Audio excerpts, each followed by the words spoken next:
This is Sports Rage. I'm Morency. The quickest 108 minutes in sports talk and television continues. The Monday Night Meltdown. We've got Mo Khan stepping up and in. A little bit later on, we'll talk. We'll run the gauntlet with Mo. We'll talk about everything with Mo. It's been a wild weekend. College basketball, March Madness has delivered from an entertainment standpoint, but the evolution of the women's game has arrived. We've come full circle in which here we are right now, in which the women's games are being talked about as much, if not more, than the men's game are. And the drama has just been great. The Final Four is set. I look forward. I haven't even seen the updated numbers yet as far as the futures is concerned and the point spreads. But, man, we've got this is epic. I mean, South Carolina. What is South Carolina now anyways, the women's team? I just want to confirm. Are they 36-0 or 35-0? 36 now. Okay, so they're up to 36-0. So they've got two more. It should be noted they were undefeated last year, and they got knocked off by Iowa. All right, so they've got their own revenge. It's funny, like everyone's got their, you know what I mean? It was Iowa against LSU, and now South Carolina's waiting, and they ran the table and then lost last year. Now they just ran the table again. So if you add it up, like what are these? These girls are like 73-1 or something in their last 74 games. like it's pretty crazy. They're the favorites to cut down the nets. Thing is, South Carolina, they're better than LSU. Like LSU are a little, even though LSU scored 87 points, LSU are somewhat offensively challenged in the sense that they're not like a great three-point shooting team. Carolina is, a little bit more deep, complete than LSU. Shout out to everyone joining us on Sirius XM channel 159. They're more complete, but I've seen South Carolina destroy teams, and I've also seen them, come down to the wire with teams. They kind of sheer force you. They're also a very big team. Like, they're big. Like, South Carolina have some big girls on their team, and they're on a mission from last year. So now you want to talk about epic, because Paige Beckers is awesome, right? But she's not really being talked about very much because of Angel Reese and because of Caitlin Clark. Well, now Angel Reese is gone. Now we're going to have a head-to-head matchup with Paige Beckers and Caitlin Clark. You got to be kidding me. It continues. And we'll get into this on the other side a little bit, but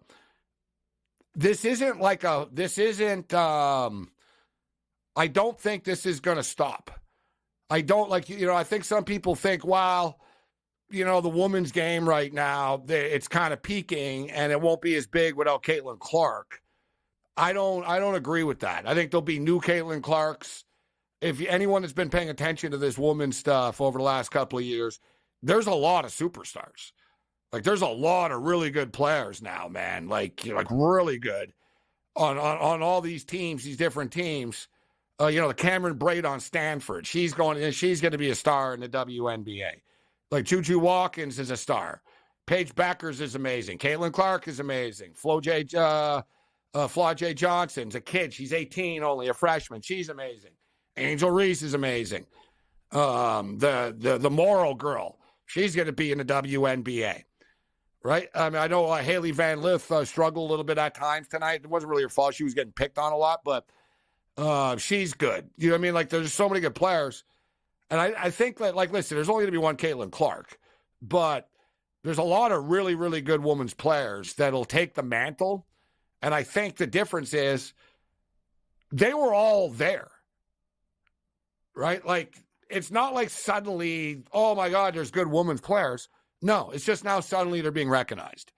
So the media is going to want to build their next star, right? And it'll be Paige Beckers. So they're going to want to build the next star.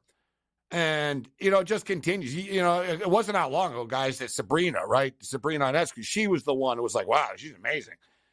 Now people was like, wow, Caitlin Clark, she's amazing. There'll be new ones that come along the way. But it's going to be an epic stuff. Great weekend of basketball. I was thinking about it. So we're going to have basketball on Friday, Saturday, Sunday, and Monday over the weekend. And I'll be real too. Listen, I watch more women's sports than most like casual sports fans do or bettors do and stuff.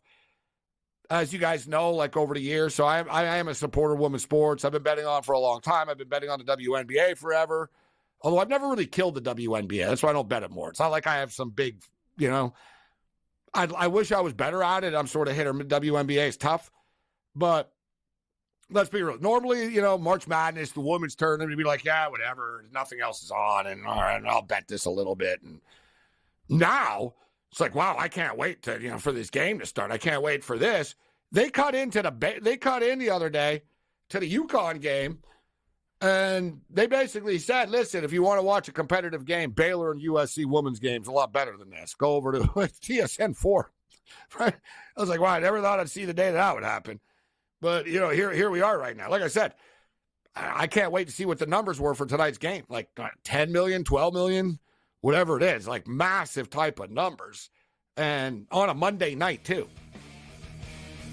Too bad it wasn't in the Final Four this game, though. Let's roll. This is SportsRage. I am Gabriel Morency. Level 3 has begun. Pips the players, the hustlers, the people, the bus, but everybody else in between. Joining us, including our AM radio affiliates, at least some of them, including the Mightier 1090 ESPN Radio, SoCal in the house, the 50,000-watt juggernaut. We're kicking it on Sirius XM Channel 159, SportsGrid Radio and Television Network. We'll start off with the great Caitlin Clark.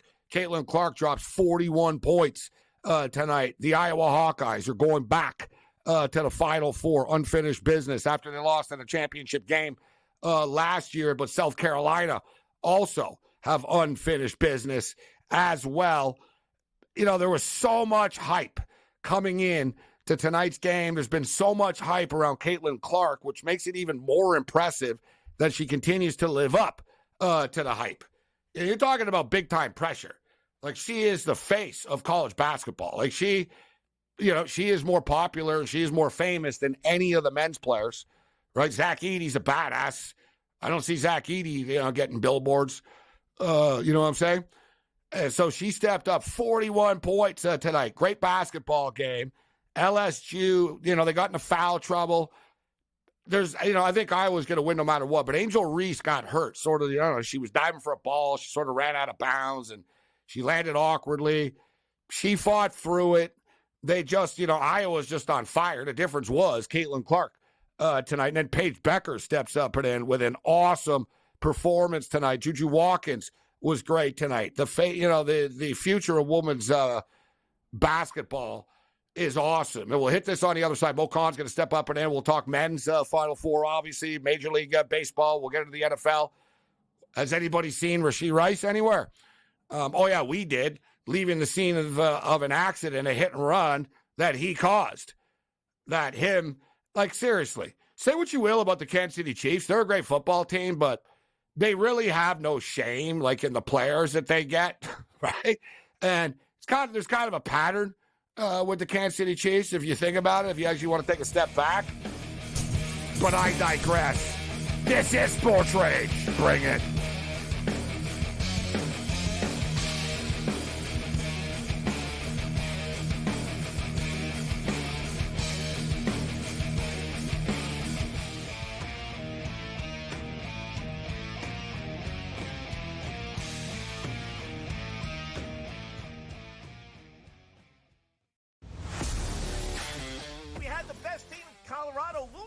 So it's not even like Colorado's going to sit on it, right? I mean, there's no way in the world we're not getting one more goal. We're going to cash this ticket. Cha-ching, cha-ching. I love the bet.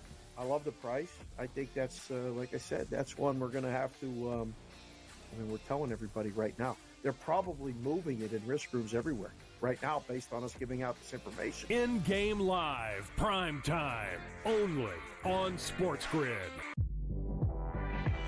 And I don't think people understand when you have a coach like Brad Underwood that is like that with you, that will get in your face like Huggy Bear did, but could hug you and love you and correct you and make you a better version of yourself. Brad Underwood. Say what you want about the Shannon Jr. situation. This guy's a hell of a coach. Betting above the rim, only on SportsGrid.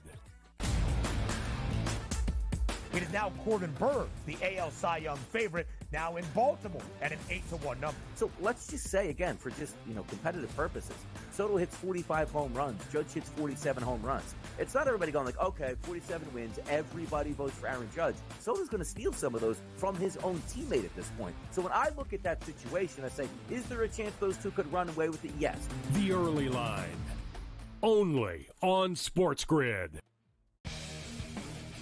89-87, 0.6 seconds remaining. Big drama here in this game. Always frustrating when your Final Four parlay and bracket gets busted, but here we go. I'm done. Look what he is now.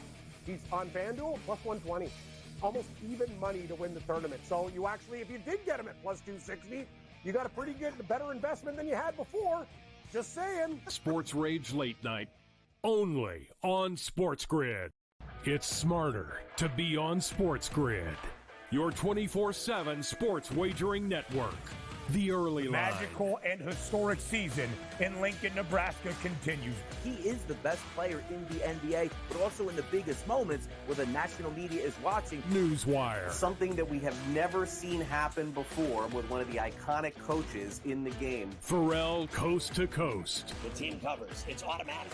It's every time. Not sometimes. It's every time. Game time decisions. Luka is actually far more dangerous from three on the road this year than at home. This game here tonight, you may want to consider taking as many points as humanly possible. In-game live, prime time. We got not one, but two coaches fired systems in place. SportsRage Late Sort of Night. has letdown written all over it. It's going to be hard to match the emotion that they played with the other night. It's smarter to be on SportsGrid.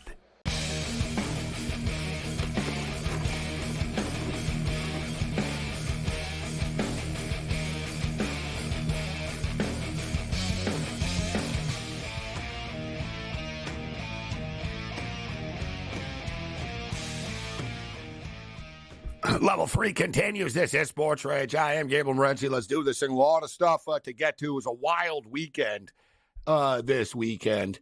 The UFL, of course, is back. We had the men's Final Four is set. The Frozen Four is now set.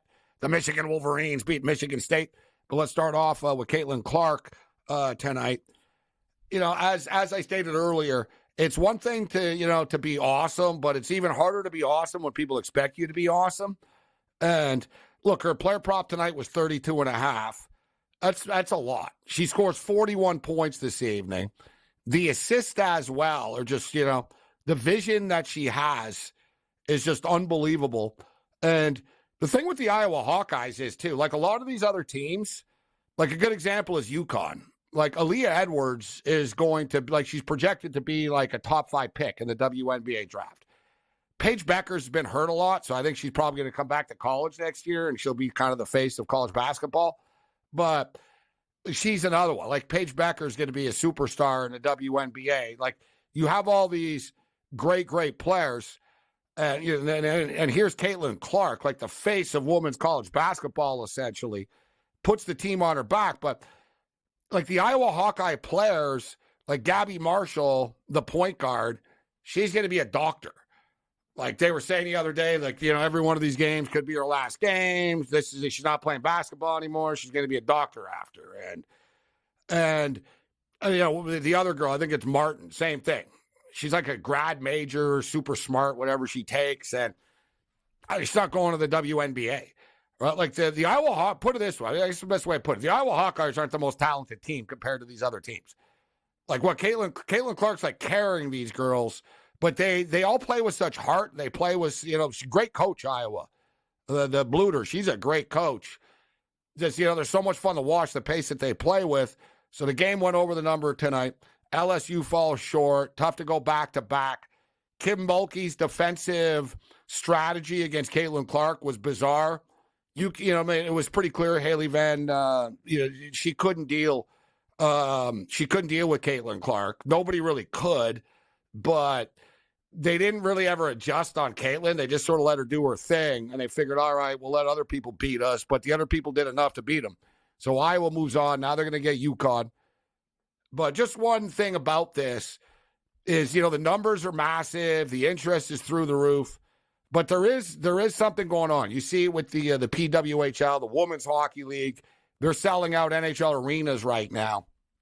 And you can do it once, right, where it's a novelty, right? Or, you know, I mean, you had a discount or this or that. Oh, it was $2 hot dog night or whatever.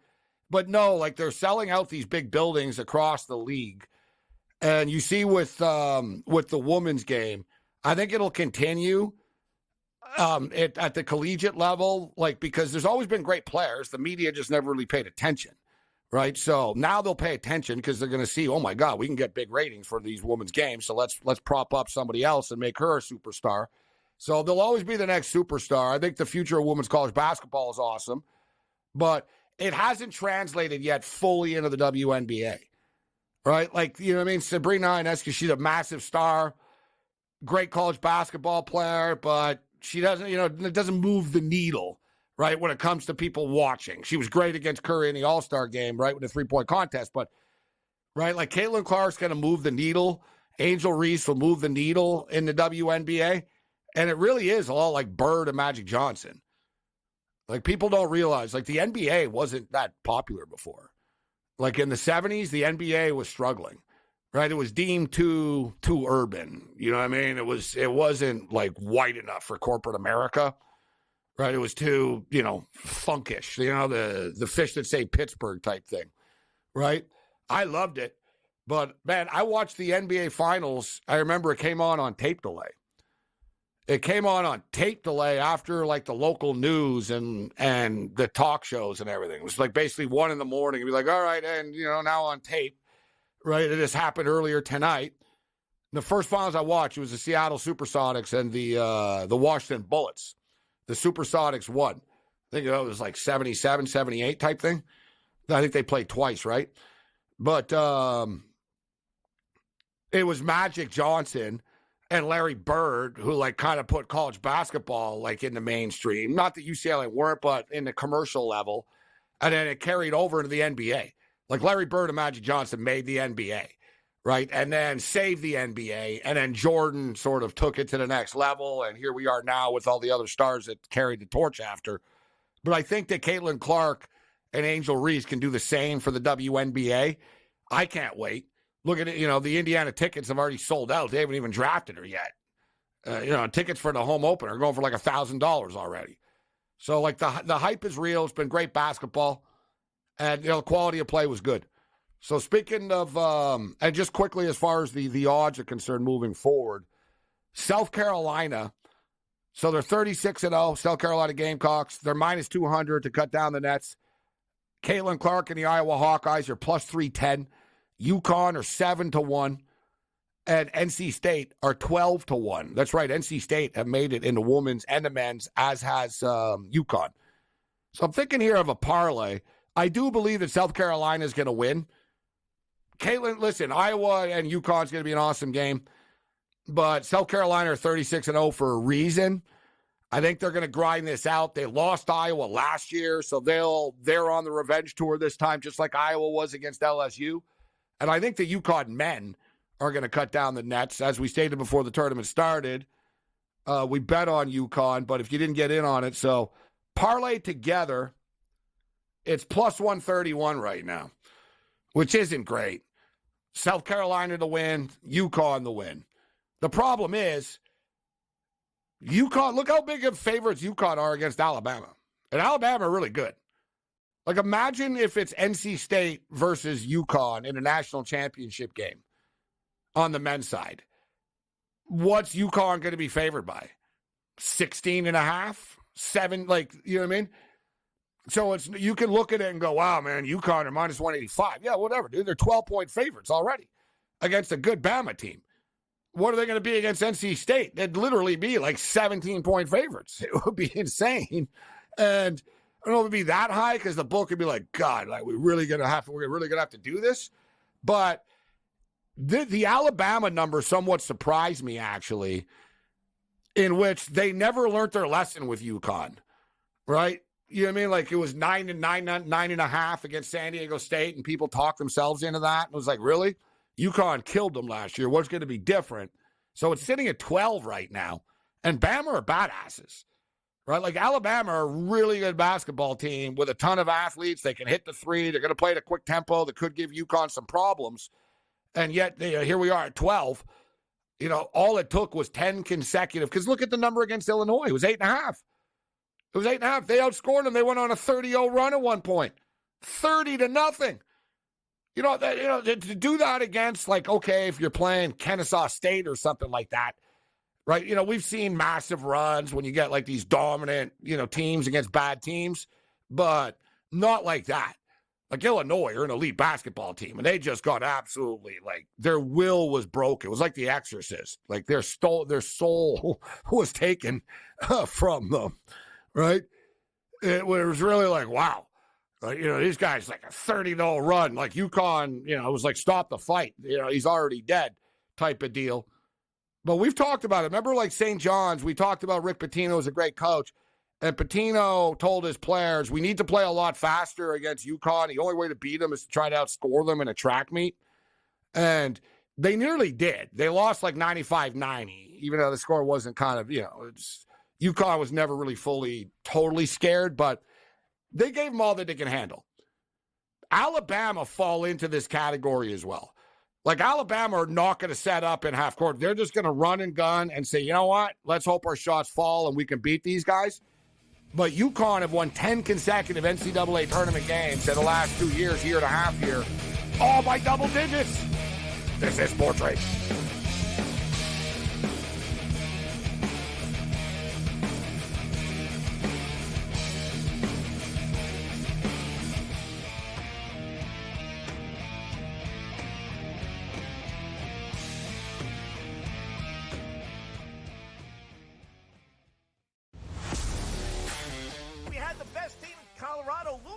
So there's it's not even Colorado's going to sit on it, right? I mean, there's no way in the world we're not getting one more goal. We're going to cash this ticket. Cha-ching, cha-ching. I love the bet.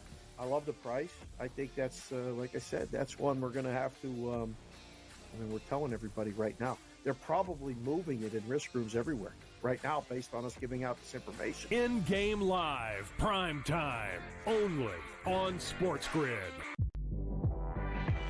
And I don't think people understand when you have a coach like Brad Underwood that is like that with you, that will get in your face like Huggy Bear did, but could hug you and love you and correct you and make you a better version of yourself. Brad Underwood. Say what you want about the Shannon Jr. situation. This guy's a hell of a coach. Betting above the rim, only on SportsGrid. It is now Corbin Burns, the AL Cy Young favorite, now in Baltimore at an 8-1 number. So let's just say again, for just competitive purposes, Soto hits 45 home runs, Judge hits 47 home runs. It's not everybody going 47 wins, everybody votes for Aaron Judge. Soto's going to steal some of those from his own teammate at this point. So when I look at that situation, I say, is there a chance those two could run away with it? Yes. The early line, only on SportsGrid. 89-87, 0.6 seconds remaining. Big drama here in this game. Always frustrating when your Final Four parlay and bracket gets busted, but here we go. I'm done. Look what he is now. He's on FanDuel, plus 120. Almost even money to win the tournament. So you actually, if you did get him at plus 260, you got a pretty good, better investment than you had before. Just saying. SportsRage Late Night, only on SportsGrid. It's smarter to be on SportsGrid, your 24/7 sports wagering network. The early line. Magical and historic season in Lincoln, Nebraska continues. He is the best player in the NBA, but also in the biggest moments where the national media is watching. Newswire. Something that we have never seen happen before with one of the iconic coaches in the game. Pharrell Coast to Coast. The team covers. It's automatic.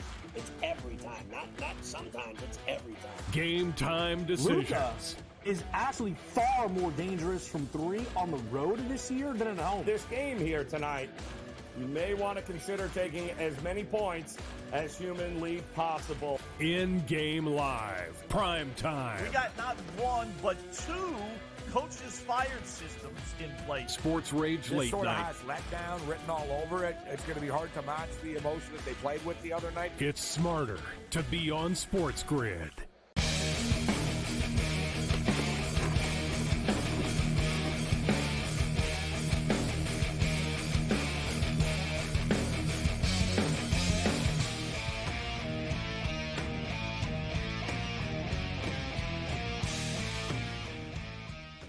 This is SportsRage. I am Morency, the pitch, the bars, officers, and people to bust up, and everybody else in between. A lot of stuff I want to get to with our main man, Mo Khan, steps up and in. Basketball play-by-play voice, was a college wide receiver, statistician, and everything else in between. He loves sports. Mo, how you doing, my man? I'm well. Yourself, Gabe? Good stuff, Mo. Thanks for joining us. So, a lot of stuff I want to get to. Let's start off with the men's Final Four, because I just spent the last 20 minutes talking about the women's, but we'll get your thoughts on the women's Final Four. Epic games tonight, super entertaining stuff. But what do you think about this men's Final Four right now? It's a very interesting mix of teams right now, yet there's no Cinderellas in the bunch. I know that the NC State Wolfpack, being an 11 seed, are going to sort of carry that into this. But the fact of the matter is, the North Carolina basketball program generated $16 million in revenue, bro. Right? Yeah. So they're not, this isn't like they're NC State. Like, they have money. Like, they're NC State. They're a big-time program with big-time amenities, big-time facilities. They were just underachievers all year, point blank. And it's funny, DJ Burns was asked, what's been the difference? What's been the difference? What has changed with this basketball team from where you guys were a couple of weeks ago? And he said, it's pretty simple. He said, we stopped being late for practice, and we've showed a lot more commitment. He basically admitted that they weren't serious enough all season long. But what do you make of this NC State Wolfpack basketball team, and do you think that they can knock Purdue off now? Do they have another win in them? You know, if it was tomorrow the game, I would give NC State a chance, right? But now you give Purdue almost a full week to prep for the Wolfpack and what they do well and what they don't do well. And you think about that game against Duke on Sunday afternoon, Gabe, right?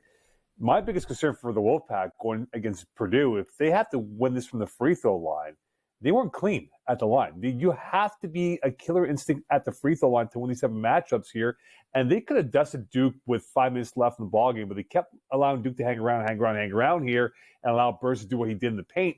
So my question for NC State going into this Final Four affair on Saturday at 6:05, can they play a clean basketball affair for 40-plus minutes, perhaps? Who knows, 40 minutes for straight, if not more than that. But more importantly, though, taking care of the small details against Purdue. Purdue's done remarkably well, taking away the small details away from opponents so far this tournament, Gabe. And if Purdue does that and stretches NC State, this might be a blowout by the time at the second half of this matchup. You know what, though? What do you think about DJ Burns against Zach Edey, which should be a really fun matchup to watch? Nobody really has the size to deal with Zach Edey. He's such a large person. Yeah, you want to talk about a big dude. And I think it's kind of lost in a sense, as with Burns, how big he is, because he kind of looks chunky and round, but he's a large dude as far as height is concerned. And we'll get to the NFL talk around him.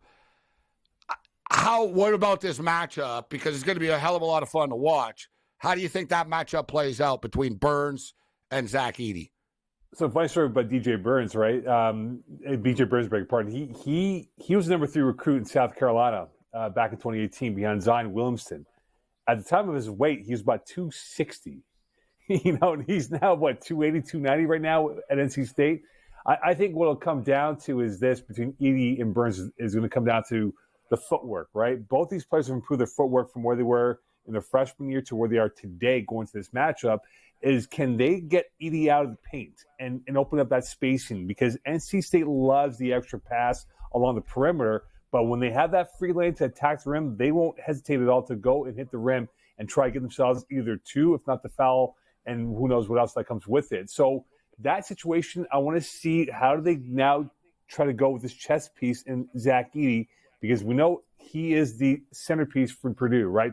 He is the central figure for what they do on both ends of the court. And if you can stretch him out early and perhaps give him to foul trouble, it really puts the onus on the supporting cast for Purdue, Gabe. And we talked about it back at the end of the Big Ten tournament, where it was Zach Edey and everyone else. But now we're seeing more production, more effort from the Purdue Boilermakers. So can they get the exact same script to be applied on Saturday afternoon against NC State? One thing that NC State have done an awesome job of doing, and it's super impressive, number one, the teams that they've beaten along the way, Mo. You know what I mean? Like sometimes you can look back at a run and go, wow, man, they really got lucky. They look at the teams that they ended up playing. These guys have freaking earned it. Like as far as like the ACC tournament, beating Duke, beating North Carolina, getting Virginia. to the NCAA, Virginia. And you bring the Virginia game up. I remember that game because I had money on Virginia and I was so mad. Dude, Virginia were up by 3 points and the kid missed the free throw. He only hit 1 of 2 late, right? And it could have made it 4. And it was like, I remember I was raging on the air. I'm like, freaking Virginia, they could have been up by 4. They only hit by 3. And then the kid banked it. It was like a desperation. Dove off, banked it in. The rest is history. They win in overtime, and then they go on. They win the tournament. But look at the teams they beat when I got to the tournament, right? They had to deal with with New Mexico. Right? Everyone's talking, New Mexico, big trendy team, man, coming out of, the Mountain West. They won a Mountain West tournament. Baylor are badasses, right? Baylor are like a talented team. They won the championship a few years ago. Then you get the, high-flying Arizona, the games in Los Angeles. They're never going to be able to keep up in a track meet with this talented Arizona team. Beat them down. Oh, Duke. Super impressive. Oh, sorry, the Oakland game, too. They beat Oakland along the way. Sorry, my bad. Yes. Oakland. So that's another thing, too, that they've won as an underdog. Then they won a game that they were supposed to win, which is super impressive. What I find impressive about them, too, Mo, is the fact that they're able to keep this going after. Everybody said, they're never going to be able to keep it going after the ACC weekend, right? It's going to, then it was like, but can they keep it going into the Elite Eight, into the Sweet 16, excuse me? Evidently, yes, they can. A lot of times teams will go back to campus or they'll go and it'll get to their head already. They think they're superstars and they lose sort of the desperation that they've had. NC State have done a great job of not losing the hunger. No, they haven't. And you think about the ACC tournament final against UNC. They punched Tar Heels in the mouth, right? North Carolina went into that tournament wobbly because people were saying, whoa, hold on here. The Wolfpack really administered their muscles against North Carolina and didn't back down. And you saw that same template be applied in the first few weeks of this tournament here. And when they played Duke, Gabriel, you thought about, okay, you know what? Duke's hitting their shots early and often here. But what killed Duke yesterday was the fact they couldn't hit the three-point ball, right? They had one early in the matchup in the first half, and that was it, right? They were like 1 for 14 up until late in the second half of that matchup against NC State. So I think at the end of the day for NC State, yes, it got momentum on their side. The fascination is there for both men's and women's team being in the Final Four on Friday and Saturday at least. Look, they got momentum, Gabe, and you never know, right? In a one-off as we have for this type of format, they could beat Purdue, but it's going to require them to play, again, the small details to perfection and not being loose with the free throw shooting and giving Purdue a chance to get back in this game if they have a lead in this matchup. And, of course, the Final Four is in Glendale, Arizona, where the Super Bowl was, home of the Arizona Cardinals. So NC State are getting 9.5 points, Mo. I do believe they're going to hang around. I don't think Purdue are going to rout them. I think it's going to be a battle, but I've got Purdue surviving. 80 to 74 or something like that. I think it'll be a higher scoring game, but in that range, 80 to 74. What do you think? Like a 6-point win type thing.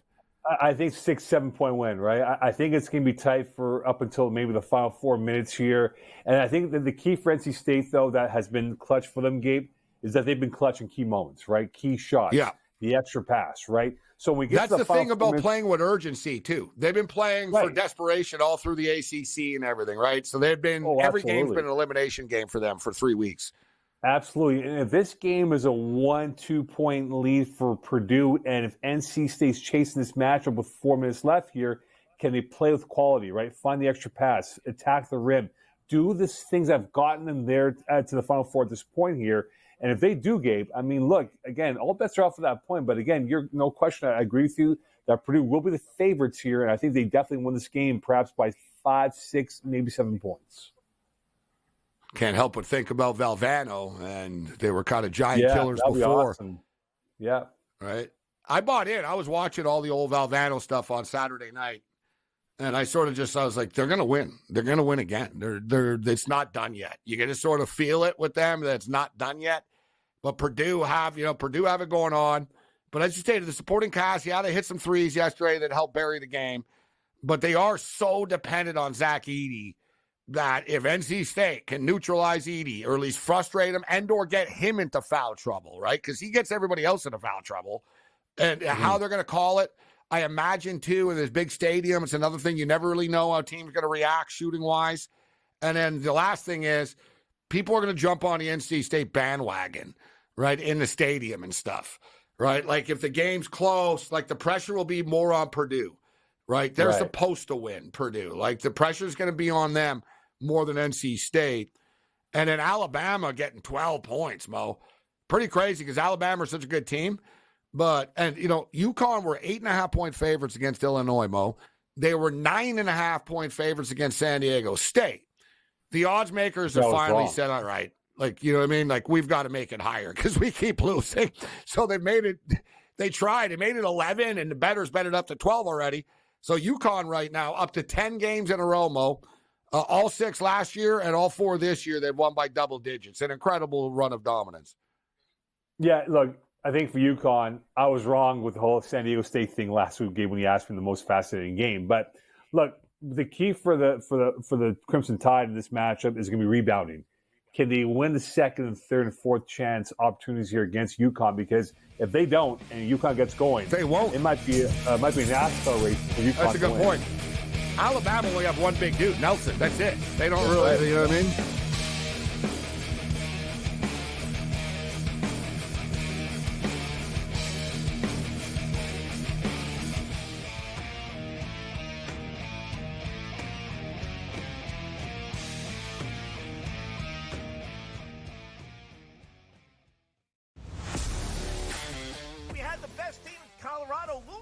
So there's like, it's not even like Colorado's going to sit on it, right? I mean, there's no way in the world we're not getting one more goal. We're going to cash this ticket. Cha-ching, cha-ching. I love the bet.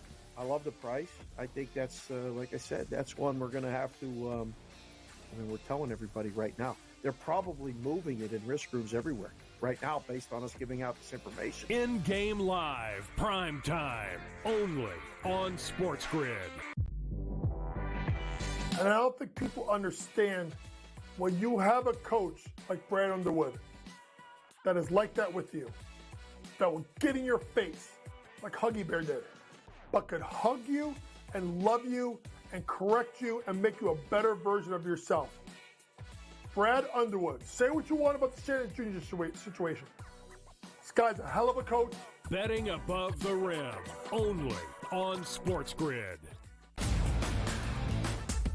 It is now Corbin Burns, the AL Cy Young favorite, now in Baltimore at an 8-1 number. So let's just say, again, for just, competitive purposes, Soto hits 45 home runs. Judge hits 47 home runs. It's not everybody going like, okay, 47 wins. Everybody votes for Aaron Judge. Soto's going to steal some of those from his own teammate at this point. So when I look at that situation, I say, is there a chance those two could run away with it? Yes. The early line, only on SportsGrid.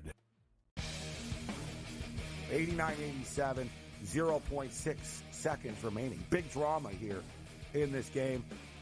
Always frustrating when your Final Four parlay and bracket gets busted, but here we go. I'm done. Look what he is now. He's on FanDuel, plus 120. Almost even money to win the tournament. So you actually, if you did get him at plus 260, you got a pretty good, better investment than you had before. Just saying. SportsRage Late Night, only on SportsGrid. It's smarter to be on SportsGrid, your 24/7 sports wagering network. The early line. Magical and historic season in Lincoln, Nebraska continues. He is the best player in the NBA, but also in the biggest moments where the national media is watching. Newswire. Something that we have never seen happen before with one of the iconic coaches in the game. Pharrell coast to coast. The team covers. It's automatic. It's every time. Not sometimes. It's every time. Game time decisions. Luka is actually far more dangerous from 3 on the road this year than at home. This game here tonight, you may want to consider taking as many points as humanly possible. In-game live, prime time. We got not one, but 2 coaches fired systems in place. SportsRage Late sort Night. of has letdown written all over it. It's going to be hard to match the emotion that they played with the other night. It's smarter to be on SportsGrid.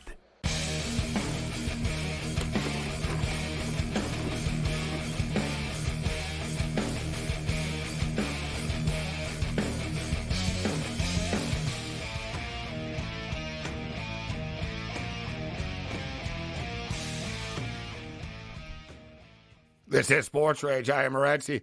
And our boy Mo Khan, he has interest in everything, including WrestleMania is coming up this weekend.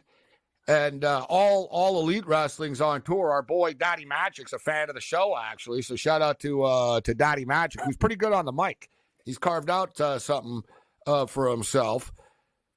You know, I'm not like I like wrestling, Mo. I like old school. I'm sort of stuck in the past. Like, you know what I mean? Like whenever I see like an old school King Kong Bundy match or Big John Studd or something, I'll enjoy it. And I'm like, I'll reminisce. And, those are great times and stuff. I find it it's just a little bit too, there's not enough wrestling, right? It's more drama. In a sense, right? Yeah, the drama, the show. And I think Jim Cornette had a good way of putting it, which he said, he's talking about the WWE, and he goes, you watch these wrestlers and stuff. He goes, they're not really wrestling. He goes, they have moves, right? And it's sort of in a way that he's sort of right. I know I'm not saying there's not real good wrestlers there. I know some of them are really good and stuff.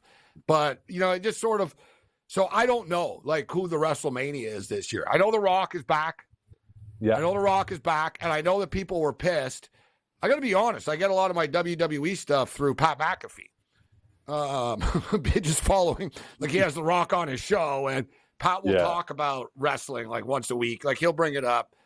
And I'm assuming he's going to, like, I don't know what he's going to do at WrestleMania. I'm going to run in or something. Friday, doing a show, and he'll be on the broadcast for both days, I believe, for WrestleMania. But there's no way he doesn't run into the ring and do something. We'll find out, right?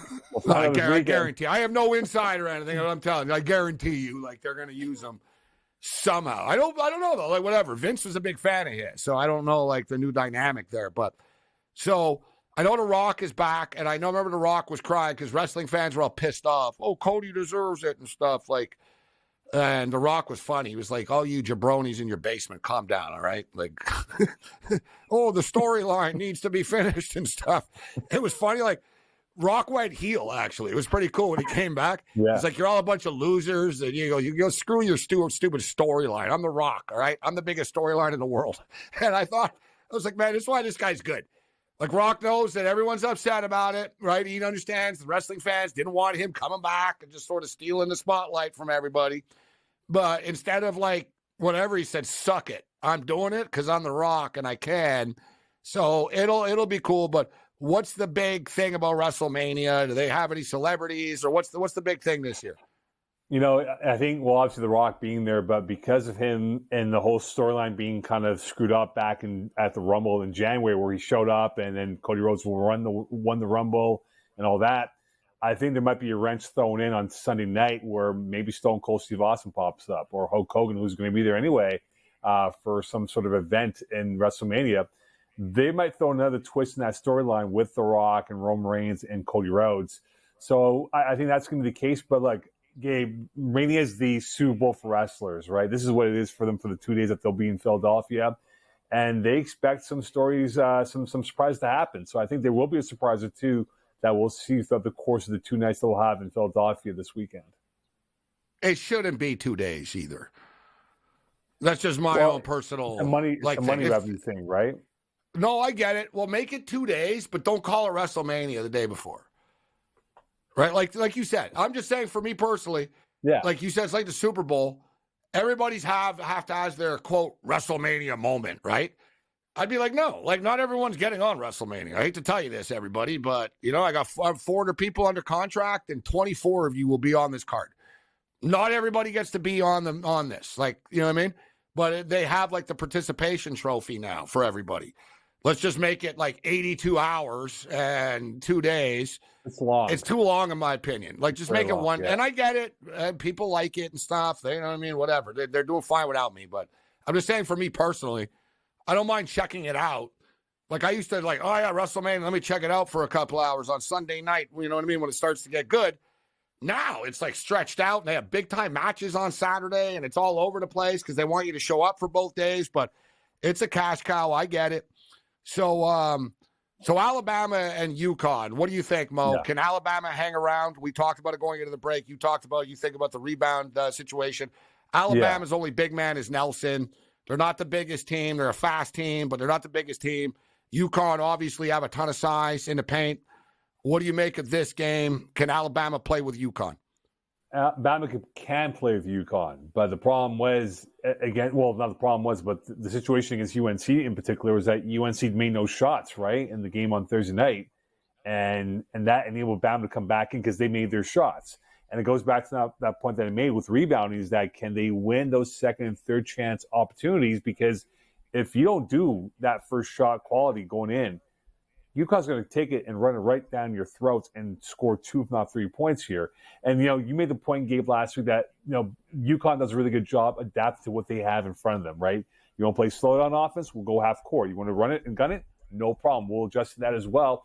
And look, I think for Alabama with Nate Oates, he's got to come up with a game plan that's going to really fortify what Bama does really well, is that they can spread the court out and hit their shots. But if they don't hit their shots early enough against UConn, this might be one of those games, again, Gabe. I'm not saying it would be like Illinois when they went on a 30-0 run here, but it could get out of hand here for Alabama if they don't hit the shots and win the rebounding battle against UConn.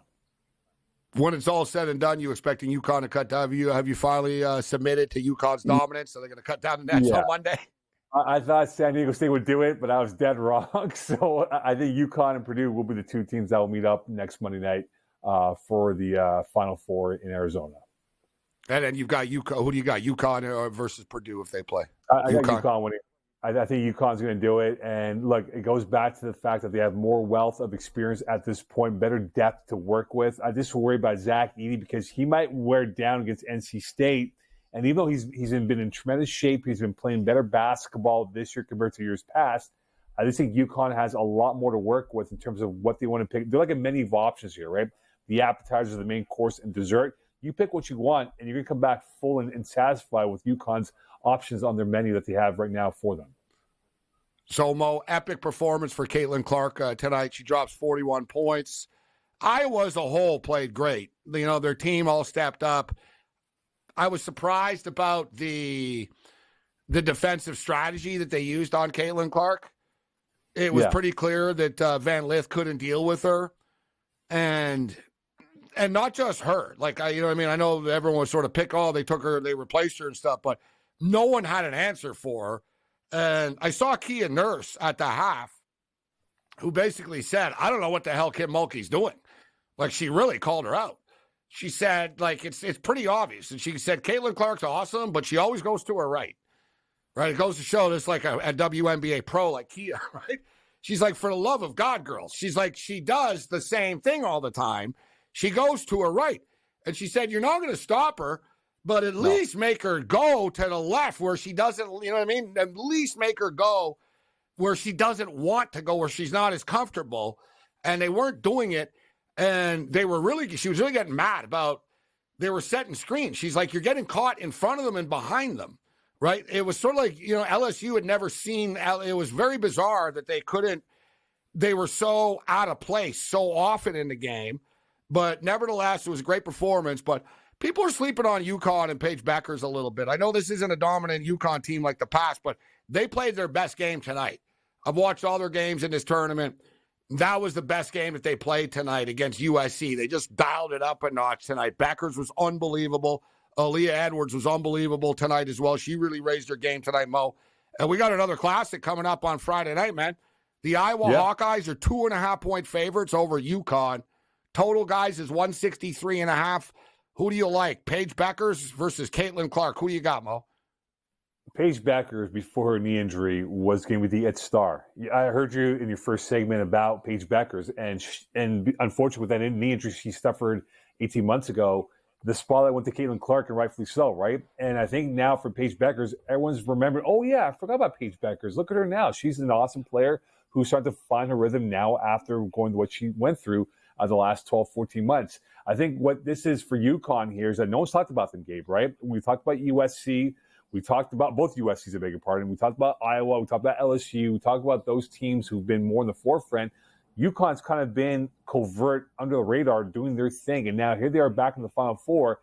And I think for what they have built up, the momentum that they've gone through, they got better team depth right now. And you're right about Iowa, right? After Caitlin Clark, they don't really have much to work with in terms of talent that can step up if Clark does not have a good game. And think about it this way, right?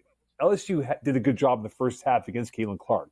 In the second half, they made their adjustments, and LSU did not do their adjustments. And look what happened, right? She went up for 41 at the end of the day.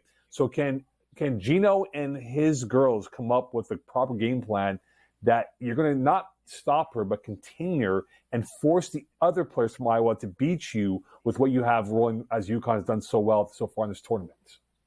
So what's the pick? You think they can? UConn. It's hard to go against Caitlin. You're taking UConn, huh? I'm taking UConn because I just think right now UConn's got a chip on the shoulder, right? People have kind of wrote them off saying they're no longer that power, right? It's South Carolina, it's Iowa, it's LSU, it's Southern California, the other USC program that's going to be now on the rise, and UCLA as well. But I think now for where UConn is, they are the wounded, and now they're coming back to hunt these teams down here. And remember, Iowa, right? As I said before, after Caitlin Clark leaves, what's their program going to be like? I think for UConn, this might be a rise for them. That if they do beat Iowa and get to the final two on Sunday, you never know what can happen against USC if they do play South Carolina, who plays NC State as well. South Carolina minus 200 favorites to win it all. 36-0, right? What a run. Last year, they only lost one game, too. They lost in the Final Four to South Carolina, to Iowa. So they've got unfinished business as well. Mo Khan kicking it with us. So, Mo, and just quickly, do you have South Carolina? Who do you think wins the women's championship? I think South Carolina does win it. I think Dawn Staley's put together this team again. Like last year's team should have won it, right? But they came up short. I think this year's team, again, same thing, chip on the shoulder, just like UConn has. I think it'll be UConn, South Carolina on Sunday night. And no matter what, right, if it's Iowa against South Carolina or UConn against the Gamecocks, they're going to hit a massive TV number for this game on primetime Sunday night because of what's involved for the women's game as they grow and get bigger and bigger year by year. Oh, massive numbers. So the UFL debuted, and it's good news, bad news. Like I said, I enjoyed the XFL and the USFL, so we lose a league, right? But the quality of play was better. You could tell with the merge, right? I mean, not all the best players stayed. The teams aren't exactly the same, but taking two leagues and making it into one, you could tell the quality of play was pretty good for week one and super entertaining, right? I mean, we had a 40-yard touchdown pass, guys, on a fake punt that wasn't supposed to be, that was thrown to the center, all right? All right, like the punter said, he was so wide open, I had to throw it to him. He threw a perfect bullet to him, and then the big man rumbled in for the touchdown. But now there are reports tonight, Mo, and it was unbelievable. And, of course, my luck, bro. I had the St. Louis Battlehawks on the money line, all right? So I just need them to win the game. They had a late touchdown. They score a late touchdown. I'm like, damn, man. Michigan have time to kick a field goal still, maybe. I didn't think the kid was going to kick a 64-yarder twice. So he lines up. They call timeout just as he kicks it. Boom, right down the middle. And even the announcer's like, let's see if he can do it, like when they're trying to actually block it. Oh, he can do it all right. We'll hit this on the other side.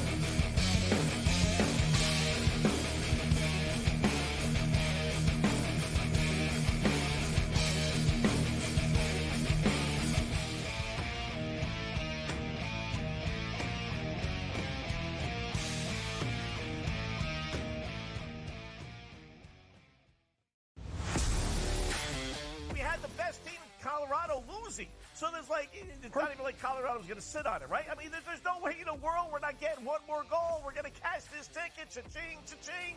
I love the bet. I love the price.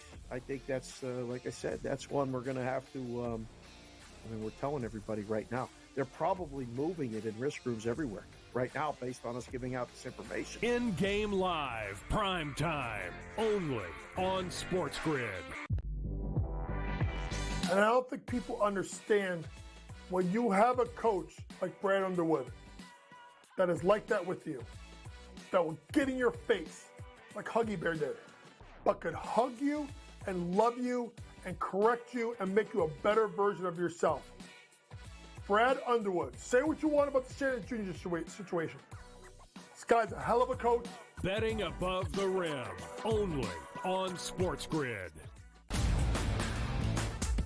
It is now Corbin Burns, the AL Cy Young favorite, now in Baltimore at an 8-1 number. So let's just say again, for just competitive purposes, Soto hits 45 home runs. Judge hits 47 home runs.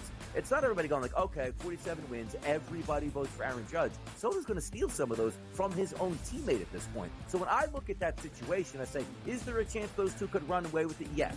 The early line. Only on SportsGrid.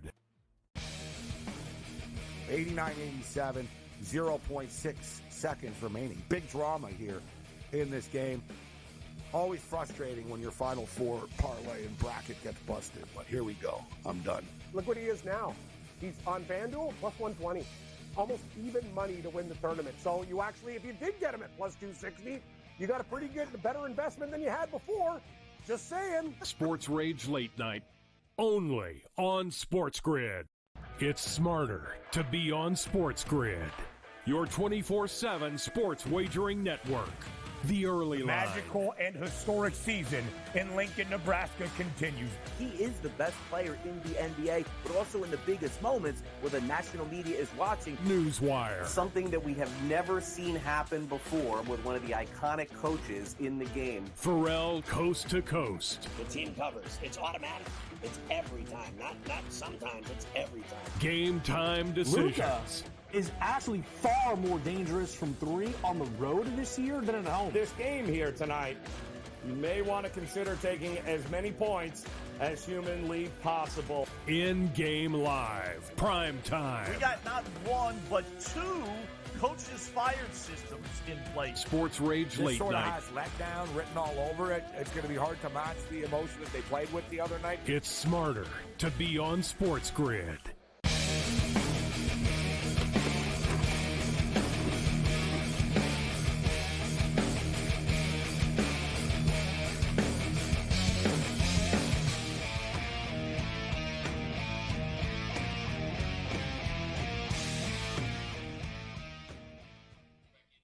So, you know, it's like the best of times, the worst of times. You're not going to win every bet, but I've turned it around. We're sort of going on a run a little bit now, but I had a bad, month or something where it was just half point this, weird that, and Mo, it culminated. I had a big parlay. I had UConn on the moneyline basketball, and I'm watching the UFL as well, loving it, and I'm watching everything at once, and and I got the Battlehawks, and the Battlehawks were upsetting me. The Battlehawks are loaded a wide receiver, okay?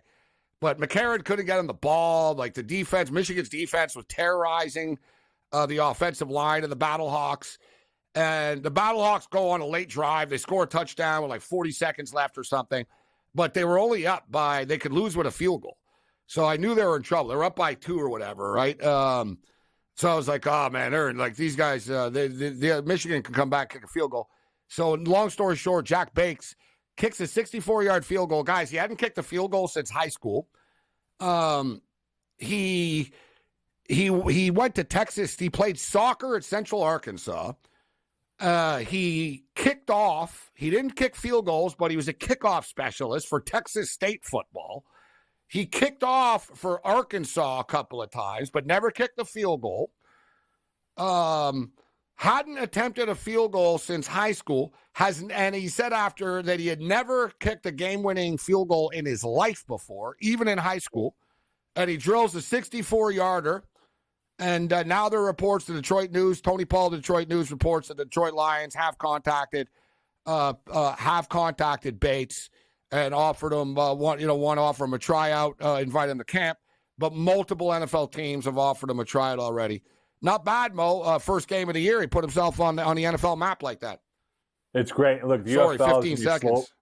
Slow burn for the UFL, but I think it'll get better and better as we move along towards the middle part of the regular season for this league. And it'll be fun to see down the road if it comes to fruition where the CFL plays them in a championship game, which I think would be cool. It'd be great for both. I think the Rock was open to it, and the CFL was open to it. So I think down the road it could be something that might be able to work. Thanks, Mo. Other than that, you're on your own. Later.